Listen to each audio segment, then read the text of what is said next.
Food and beverage industry has very unique ERP needs. So which are the top 10 food and beverage ERP systems in 2024? That's what we are going to discuss in this video. So let's dive in.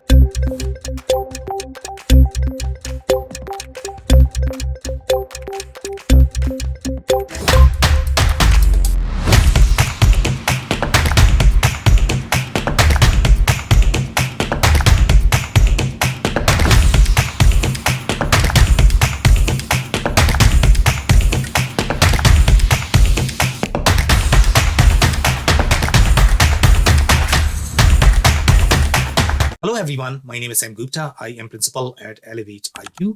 Elevate IQ is the independent ERP and digital transformation consulting firm. We help our clients with enterprise technology strategy, enterprise technology selection, change management, as well as implementation.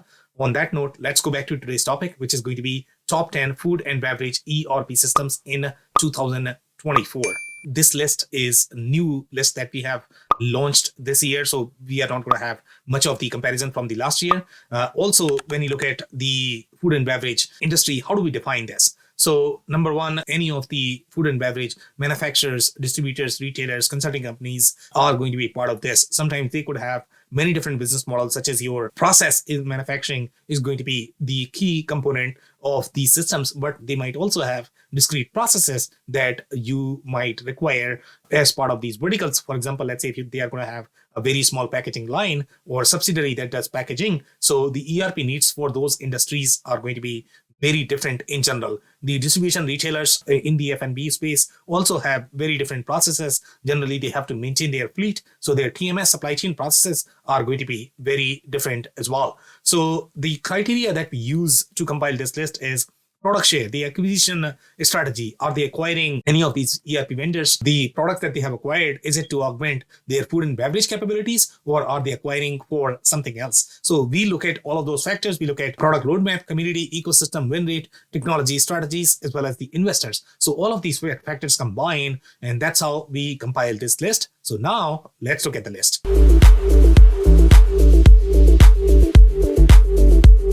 So number 10 on our list is ECI DCOM. So some more comments related to the way ERP systems are designed in the food and beverage space. So number one distinction that you're going to find in this space is some systems are going to be designed only for retail and distribution. They are not going to be as detailed in their manufacturing capabilities. Then you are going to have the smaller food and beverage systems. They generally are going to flatten some of the ERP layers. So those layers are not going to be as scalable, but they might bundle a lot of different capabilities, especially in the small and medium size spaces where they might have limited implementation budget. So you are going to find a lot more capabilities as part of the suite, but layers might not be as scalable for the mature ERP capabilities. If you're looking for simply transactional capabilities, then these systems might be a great fit. So if you look at ECI DCOM is a very small system. For the most part, it is designed for smaller food and beverage companies. One of the trends that you're going to find in this particular space is that these companies tend to be very heavy in DTC as well as e-commerce. So they are going to require a lot more e-commerce capabilities in general.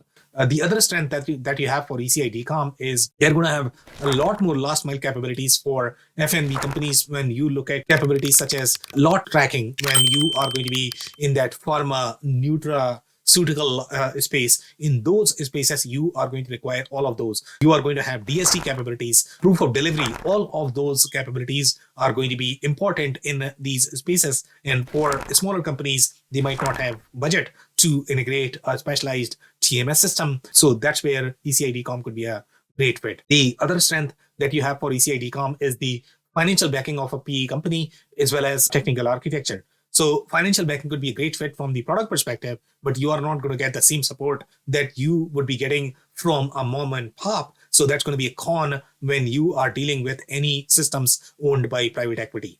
So the limitations that you are going to get with ECI DCOM is only suitable for smaller food and beverage companies. It is not designed for even companies that are going to be probably $100 million in revenue. There are other systems on this list that may be better fit for this. So ECI DCOM, the sweet spot for that is probably going to be anywhere below $50 million is probably a sweet spot for them, the kind of logos that they have won. The other advantages with ECI-DCOM is that ability to support diversified business models, especially in the food and beverage spaces. So if you are going to have, pharma flavor, if you are going to have the food manufacturing flavor, you are going to have e-commerce flavor, all of those can be supported as part of the data as well as process model. But then it is going to be slightly weaker in the core supply chain ERP capabilities. It is not really designed for those. You might get the basic transactional capabilities. So if you're looking at this as your first ERP system, then it could be a great fit. So that's number 10.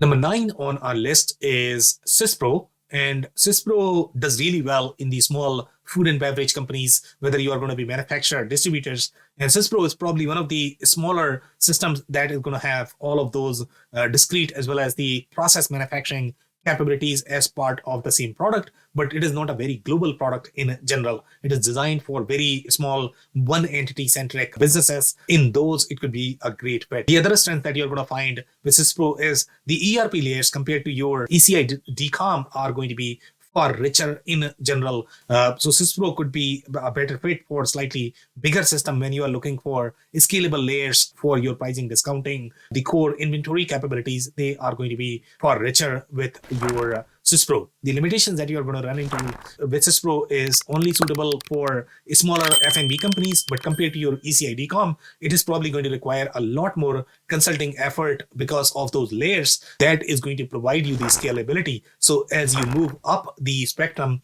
the implementation dollar typically increases because of the richness of the data as well as process model. So SysPro is going to be slightly more complex compared to your DCOM, but it is still a very small system. SysPro is not going to have as deep suite capabilities. So if you are looking for all of those e-commerce centric capabilities, or you are looking for root accounting, etc., all of those is not going to be part of the suite. You might have third-party add-ons that might be able to do that, but it is not going to be part of the suite. It is not going to be managed by SysPro. So again, you are going to increase the implementation consulting effort in enabling the same capabilities that you are going to find with systems such as your ECI-DCOM. And SysPro has just started their cloud journey. So technically, it might not be as mature. You might still have issues with the product. So that's number 9.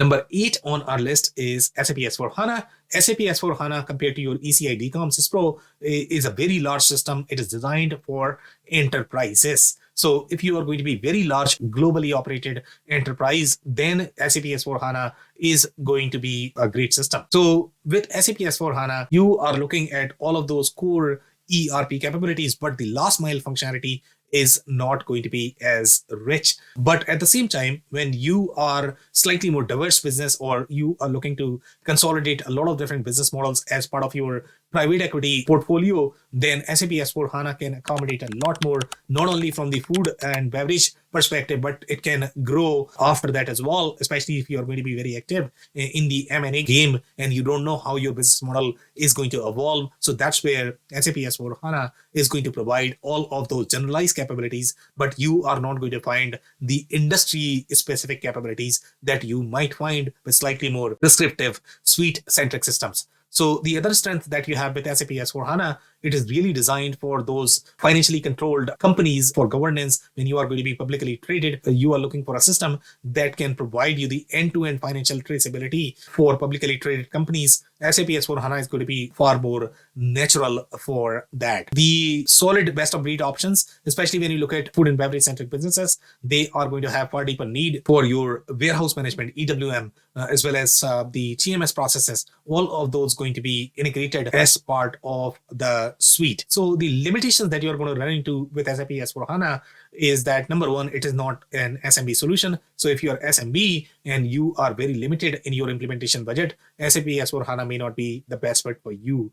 The last mile functionality integrations are not going to be as rich. And then you might feel, if you're SMB, then the financial control may feel over bloated. So again, if you're a very small company, then SAP S/4HANA is not a solution for you. So that's number 8.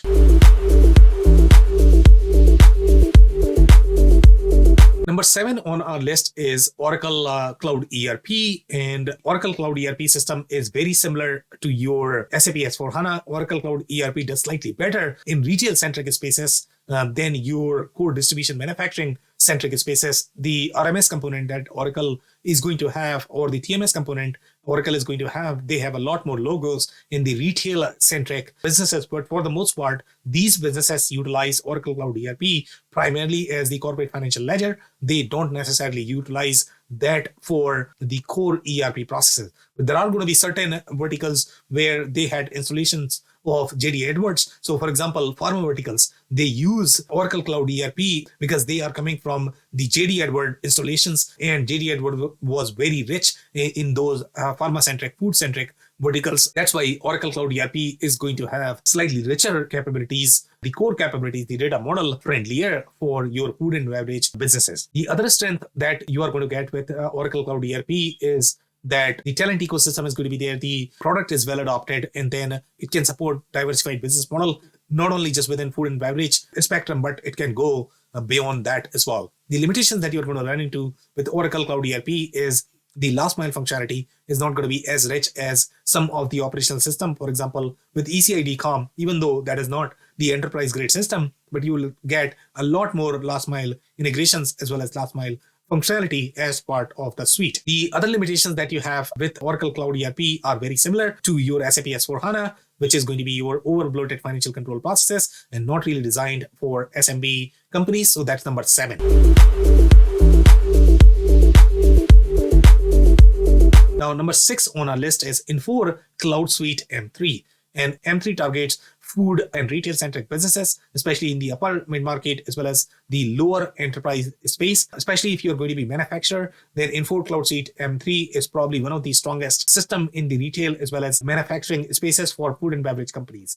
The strength that you are going to get with Infor Cloud Suite M3 is the international supply chain, collaboration processes, global operations. All of those are going to be pre-baked as part of the suite. That will require a lot more heavy lifting with your vanilla ERP systems such as your Oracle ERP Cloud or SAP S/4HANA. But Infor Cloud Suite M3 is not necessarily proven in those enterprise workloads at this point of time. If we compare their logos, they are not going to have as many logos in those enterprise spaces as with your Oracle Cloud ERP as well as SAP S/4HANA. So the focus of Infor Cloud Suite M3 is going to be on companies which are going to be limited on budget, and they are looking for slightly more prescriptive architecture on a business model that is not evolving as much. In those cases, Infor Cloud Suite M3 could be a great fit. And the integrations that you're going to find with Infor Cloud Suite M3 are going to be very flavored. They are going to be for very specific micro verticals. So again, your implementation is going to be much cheaper in general, but then you are boxing yourself in those specific industries. So it might have challenges in scaling to different verticals, especially if you're going to be active with M&A or you are growing your business model to other industries. The other limitations that you have with your Infor Cloud Suite M3 is the UI is very legacy. The experience is not going to be as rich as some of the richer cloud native systems, such as your ECI DCOM. And the ecosystem and marketplace is limited as well. It's not going to be as prevalent as your vanilla ERP systems. So that's number 6. Number 5 on our list is QAD, and QAD has very similar positioning as your Infor Cloud Suite M3, which is going to be for your upper mid large food and beverage manufacturing companies. But primarily QAD is a very discrete centric ERP system. It has the process centric capabilities as well. There are going to be many different systems that are going to have both. But in general, when you look at the capabilities of these systems, if they are really designed for your discrete centric workflows, then they might have a very little chemical centric process, and for which they might require those process centric capabilities. So generally their process capabilities are going to be leaner. But when you look at food centric systems, for example, let's say if you look at Infor Cloud Suite M3, their process centric capabilities are going to be far deeper. The way their supply chain planning is going to work is their attribute centric capabilities are going to be far deeper than your discrete centric systems. But QAD does really well in the food and beverage manufacturing companies. So the other limitations that you're going to running into with QAD is the technical architecture. Even though they have announced that they are re-architecting the platform, but that might not be available for the next few years, and it might not be as stable. The capabilities that you are going to have in their older code base are going to be far richer in general. So it might take some years before the new architecture rolls out. The other limitation that you're going to get with QAD is the talent ecosystem is not as prevalent as some of the other ERP systems. That's number 5.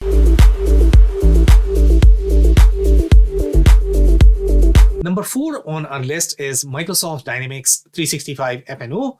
And F&O does really well in the upper mid-market, lower enterprise segment for the food and beverage centric companies. The strength for Microsoft Dynamics 365 F&O is that you are going to get far deeper ERP capabilities. The ERP capabilities are going to be global, but you might not get as many best of breed integrations, best of breed capabilities that you are going to find with slightly more specific systems that are going to be your QADs of the world, Infor M3s of the world. But here, the advantage of this is going to be when you are looking for slightly more diverse solution, when you are looking for solution in geographies where talent might not be available with your Infor M3, Microsoft is probably going to have that. So that's where Microsoft Dynamics 365 F&O could be a great fit. So the other strength with Microsoft Dynamics 365 F&O is the core ERP capabilities are going to be far deeper when you are trying to accommodate many different business models. And the pre-integrated best of breed options are going to be available with Microsoft, but they are not going to be as comprehensive, as relevant as you are going to find with Infor M3. Also, if you compare this with your SAP S/4HANAs of the world or Oracle Cloud ERPs of the world, they are going to have far richer best of breed options. But again, even with them, they might not be as relevant for food and beverage industry. So in general, when you look at the best of breed capabilities, Microsoft does not have as richer capabilities, but they have marketplace where you can find a lot of different options, and they have one of the prevalent marketplaces among the ERP vendors. The financial processes are probably going to be over bloated for the SMB food and beverage businesses. So this is not really your SMB solution. It's a large solution. So that's number 4. Number 3 on our list is Aptean Food and Beverage ERP. So when you look at Aptean, it is the fully flavored pre-integrated suite for your food and beverage manufacturers, the kind of capabilities that you're going to find, including the integration with your CAD PLM systems, which tend to be very unique for food and beverage. You are going to find all of that. In fact, when you look at things such as your MES or supply chain planning systems, all of those tend to be very, very, very different for your food and beverage. And with Aptean, you are looking at fully flavored capabilities as part of the suite. The strengths that you are going to find with Aptean is you have the financial stability of a PE company, but again, you will not find the same support that you will find with any other mom and pop companies. Generally, their support is not going to be as great. The consulting expertise is not going to be as great either. So that's where you might need to find a consulting company or the independent ERP consulting company that can help you from the consulting perspective, from the business transformation perspective, but from the product perspective, this could be a complete suite. So it is going to have very similar limitations as your Infor M3 or QADs of the world, that it is going to be a very focused solution for the diverse business models. It might not be the best fit, and the ecosystem is going to be fairly limited as well as with any other focused solutions. So that's number 3. Now, number 2 on our list is Sage X3. And the way Sage X3 product is designed, it does really well in the pharma space, food and beverage centric spaces, whether you are going to be retail manufacturer or distributor for all of those. It has been proven until $3 billion in revenue. So that is going to be relevant for your upper mid-market as well as the lower enterprise spaces. The strengths that you have with Sage X3 product is the way ecosystem is designed. You are going to find a lot more options, especially even if you look at the consulting companies. Consulting companies are going to have very specific expertise. For example, let's say if you look for companies that are going to have HACCP compliance and they also understand Sage X3, in Sage X3 ecosystem, you can find that. But if you are going to go to an ERP system that does not necessarily have as many installs in the food-centric spaces, then you are not going to find those consulting companies that can help you with your HACCP compliance, or you are looking for pharma-centric validations. All of those capabilities are not going to be present with any other ecosystems, but that's the strength of Sage X3. The strength for Sage X3 is it's really designed for process-centric manufacturing companies. It is going to have a discrete component, but the perspective is very process-centric. And the other limitations that you're going to have with Sage X3 is that not suitable for smaller F&B companies. The way product model is designed, it's very accounting focused. It's going to be limiting for the smaller companies that typically care for slightly more operational capabilities as well as pre-baked integration. For those companies, systems such as your ECI DCOM might be a superior fit. And then the ecosystem is going to be very limited as well. The roadmap is unclear from Sage. It's not as committed on this product, but Sage X3 could be a great product for food and beverage companies. That's number 2.